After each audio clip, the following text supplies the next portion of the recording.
Special Judge NIA Imphal East yesterday granted bail to all 5 arrested village volunteers. However, one person has not been released, while 4 others have been released. One Moirangthem Anand Singh, 45 years, son of late Moirangthem Achau of Singjamai Sorokhaibon Laikai, has been re-arrested by NIA.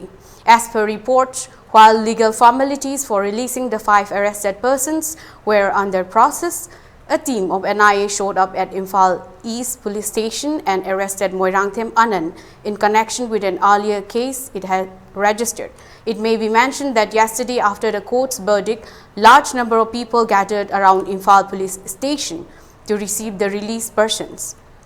Police, while trying to disperse the people, used stun grenades, in which one woman had been reported to have sustained injuries.